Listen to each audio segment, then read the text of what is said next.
Hello YouTube 觀眾們，大家好，我係希神即係大家都知啦。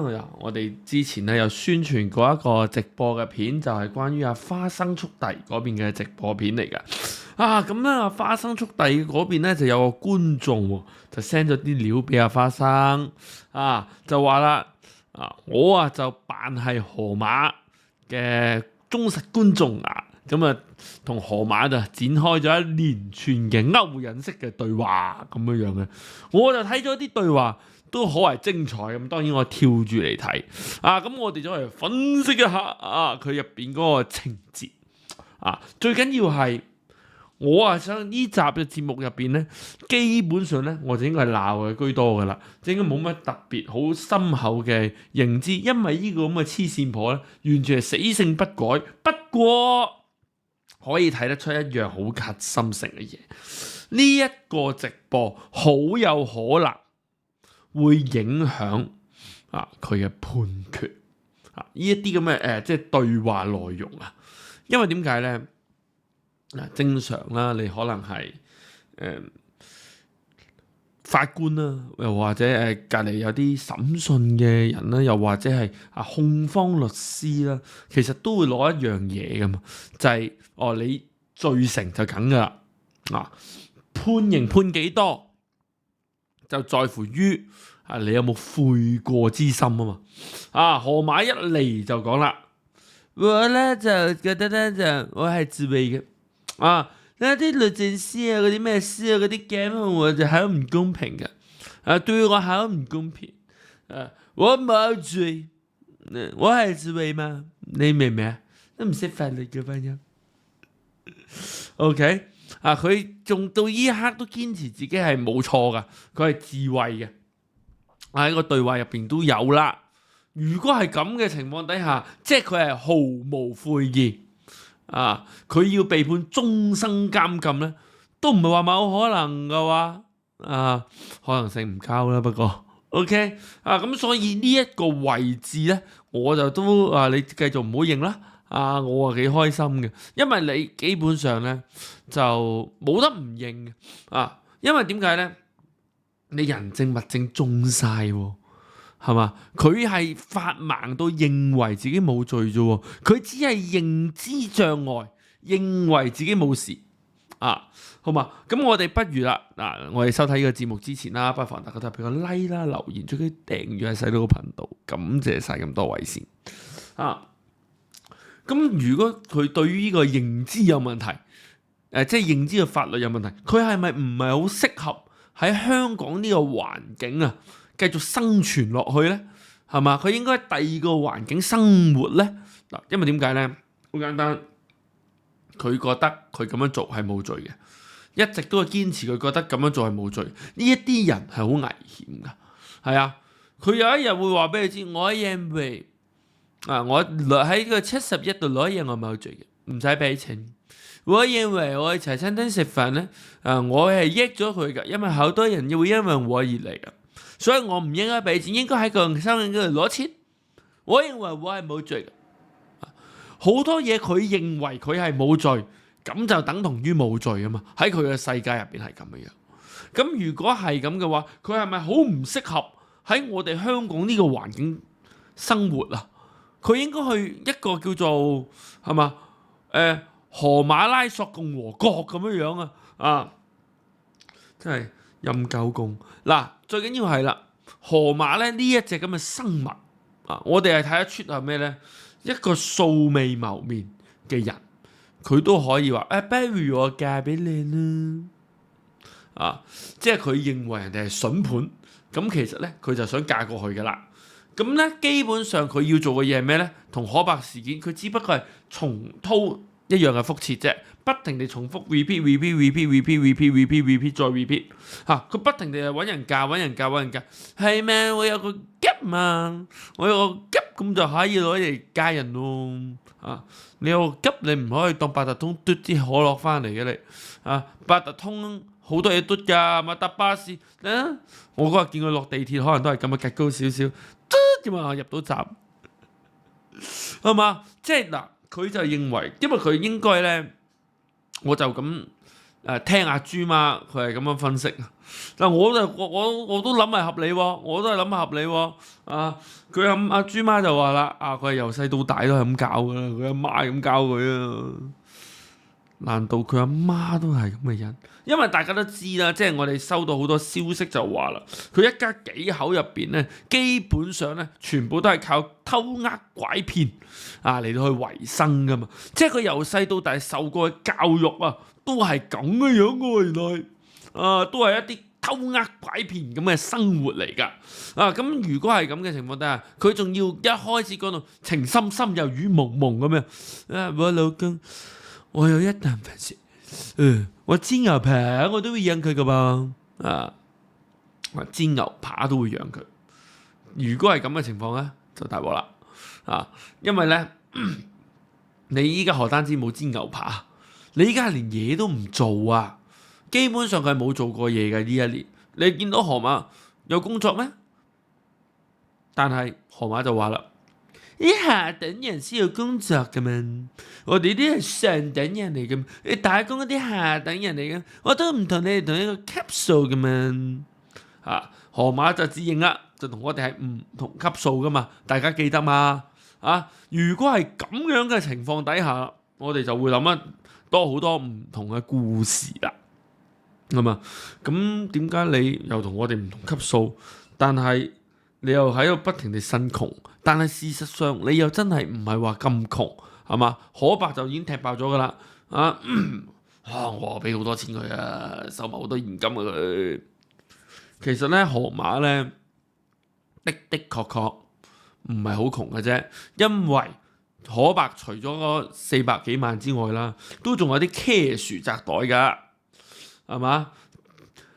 咁嗰啲 cash 基本上依家就已經喺晒河馬度啦。呢個肯定㗎啦，即係如果唔係嘅話，阿伯唔使住老人院啦，係嘛？自己租層豪宅住啦，啱唔啱先？即係有翻幾廿萬啦，咁慢慢磨下咯。冇㗎啦，阿伯肯定係將佢手上嘅所有可以喐得嘅現金就俾晒佢㗎啦。咁如果係咁嘅情況底下啦，河馬依家是但當佢本身嘅資產總值係0啊，都應該有幾十萬喺身啦。點會喺度就仲繼續喺度？偷呃拐騙 ，OK 啦，依家啦就懷疑阿平哥哥係咪夾埋一齊懷疑咋就去到動呢個觀眾嘅錢咧我哋觀眾咧佢哋自稱係叫做岑先生，但係當然啦，花生有講啦，佢係一個女性觀眾嚟嘅噃。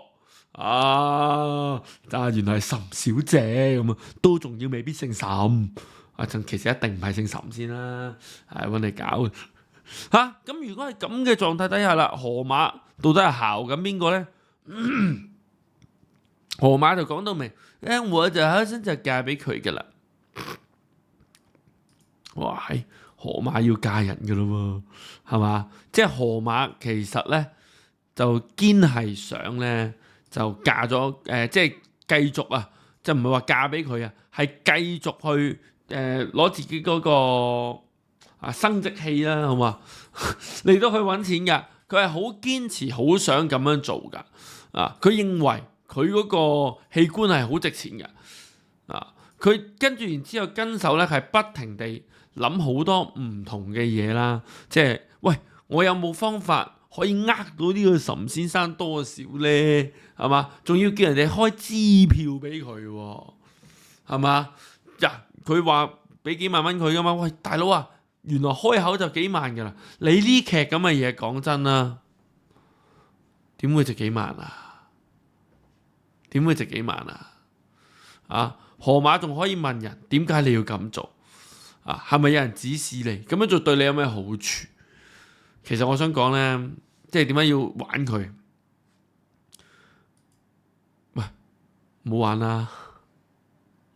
唔使有好處，都好多人想搞你㗎，都好多人想搞你㗎，即係仲要問人攞幾萬，即係佢話要生活需要問人攞幾萬生活費，我真係想知你咧到底要需要用啲乜嘢生活費咧？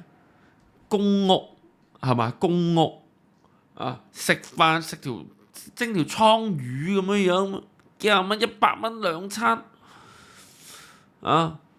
咁你要幾萬蚊係生存幾年嘅喎，諗住攞嚟係咪啊？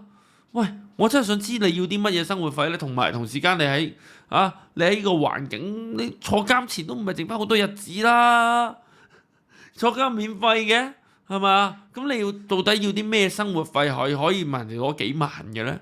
點計嘅呢條數？我哋合指一線先。我首先計一計你啦。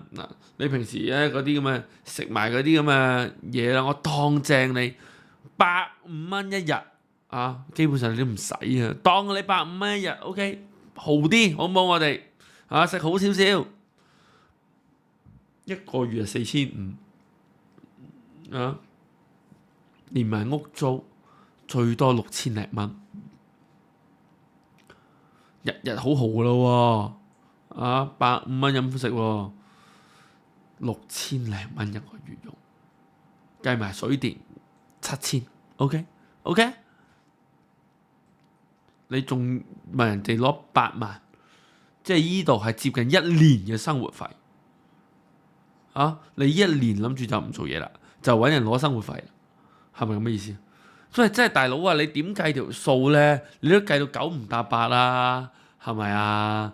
又話跟周老師周老師們真打細算好叻噶啦，佢係認為啦，呢個岑先生，你覺得玩人好好玩咩？你會有報應嘅咧，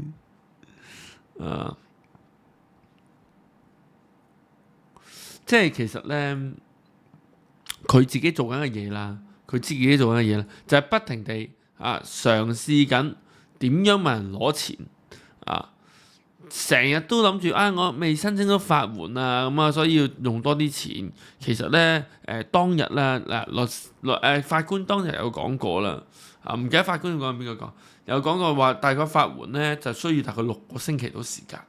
咁咧你10月嘅23號啦，其實咧法援嗰度就覆咗你噶啦，基本上你係有晒時間可以成功申請到法援嘅。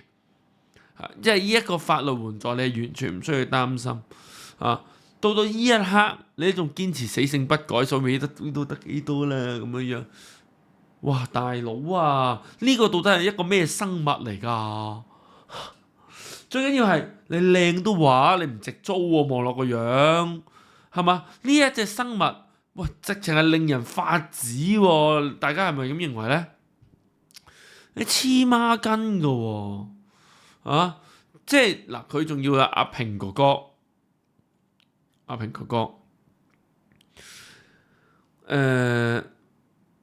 不停地喺度幫助佢做緊好多唔知見唔見得光嘅嘢啦，都已經阿平哥哥已經係做緊一啲都唔係人做嘅嘢嚟噶啦，即係都唔係人做嘅嘢嚟噶，即係佢都係叫。嗰個係岑先生你都叫阿葉小姐做玲玲啦，我都係叫玲玲噶嘛。喂，大佬你做埋啲嘢，即係你依家係諗住幫人哋穿姻緣係咪咁嘅意思？梗係啦，做媒人啦，闊行把線，睇下多少分多少。即係你要知道阿平呢一隻嘢咧，當然啦，我都理解嘅，揸得的士好人有限，我係明嘅哇！阿平嗰個嘅情況就真係，我係唔明一樣好簡單嘅嘢啫，就係阿平嘅老婆喂，大佬盲嘅都知道依家係發生緊咩事噶嘛？係人，即係我哋正常嘅人類，真係有邊個覺得阿河馬嗰個叫自慰嘅即係唔係用兩隻手指嗰啲係咬爛人哋兩隻手指嗰啲自慰喎？嗰個情況係叫做自慰嘅。唔該，你真係留言話我知，冇錯，佢係自慰咁樣，即係唔該你講聲啦。我係真係完全唔覺嗰個行為係自慰嘅。同時間，佢係對於佢依家個行為係非常非常之唔認同，而毫無悔意佢一啲悔意都冇喺佢自己做過嘅行為入邊。咁點解佢可以認為係可以得到減刑又或者係即係佢淨覺得佢應該係冇罪啊，佢係冇罪嘅。咁如果係咁樣，佢根本就係對呢個法例啦，或者對呢個社會有個認知嘅障礙喺度啊。人哋做乜都係唔啱嘅，係人哋做乜都係有法律規管嘅，但係佢做乜咧？佢要自己規管嘅都係。咁佢做乜都冇罪，人哋做乜都有罪，咁點同佢玩啫？個故事根本就為佢而設嘅，需要係嘛？咁即係我哋唔可以同佢有正常嘅溝通嘅喎。啊，真係好大鑊！我同呢個人，即係如果用呢個人嘅角度去諗嘢嘅話，嗱，依家就好簡單啦。成個故事就係河馬，我哋睇到佢同阿岑先生，其實岑小姐好啦，嘅所有嘅對話，我哋依家有理由去懷疑咧，阿平咧，其實就係一個有機會係詐騙，一個詐騙犯嘅形式。其實會唔會警察叔叔都揾阿平去問問話咧？會唔會牽涉到第啲唔知咩嘅嘢咧？會係嘛？開心可能得同時間我哋河馬個情況到底係咪應該有冇刑減咧？可唔可以減到刑俾佢咧？我真係唔知啊，因為咧，即係我就咁睇翻啦。而家河馬一直以嚟嘅歷史咧，佢係從來冇錯過噶。佢仲要咧，佢講真嘅所有嘅嘢咧，冇一個係啱嘅。佢冇一樣嘢係講啱嘅，即係佢每一樣嘢都係呃。喂，大佬啊，佢所有嘢都係蒙夾，全部都係呢啲全部都係嗰啲搖下起嚟嘅。大佬啊，你真係冇玩啊！你真係一個人誠信破產啦，操行分破產啦，不知悔改啦，做完啲犯法行為認為係冇嘢噶啦。咁嗱，首先第一樣嘢，你應承嘅所有嘢咧，其實咧你係唔會做得出嚟嘅。你基本上咧係所有應承嘅嘢咧，所有嘢都係流嘅。你一定係假噶啦，呢一樣嘢，我哋好有信心，非常之有信心呢一樣嘢。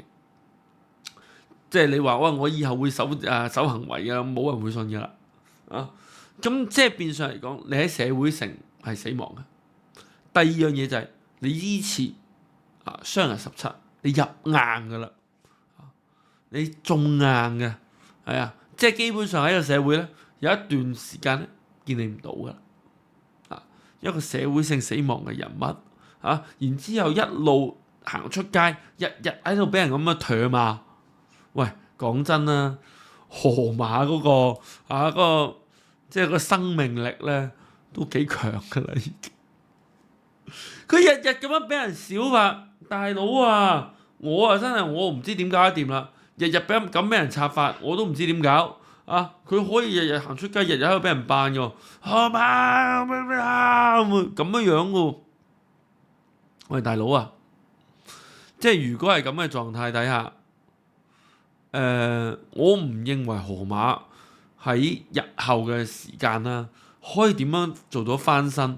我哋亦都唔明白點解佢仲會覺得仲會有人會俾錢佢，除咗佢個平腳哥之外。我真係唔明嘅喎，即係有時啲嘢要有自知之明噶嘛，知己知彼。首先你要知己啊，佢唔知己唔知彼喎，佢係外邊嘅世界點唔知，自己係點唔知咩？我有牛奶公司嚟嘛，大波波嘛。喂，大佬啊，咁就得噶咯喎，係嘛？即係阿媽係咪教落咧？阿豬媽講嘅呢句。阿媽教落就係你攞個夾換到嘅錢，全部就係你嘅錢咯，係咪咁嘅意思咧？係咪真係要諗到呢個？即係咪啲鄉下婆就係咁諗咧？佢喺農村出嚟，係咪農村啲人特別多咧？我真係唔理解。我就知道呢隻咁嘅鄉下婆，呢隻咁嘅鄉下婆根本就喺度浪費我哋香港人所有嘅資源。即係我都相信啦，連警察都唔會太中意佢，都應該幾討厭呢條友。我都係咯，覺得幾咁肯定，警察都會睇 YouTube 噶啦，係嘛？尤其是你，喂，我聽日接河馬，我睇佢講乜 Q 嘢先。哇！你個仆街咁嘅，睇過你啲片嘅人都知你有問題，即係仲喺度自己喺度自嗨，黐孖筋。除咗呢個俾人拉 Q 咗個陳怡之外，有邊個撐你啊？今日講住咁多先啦，有冇之後再講，拜拜咁多位。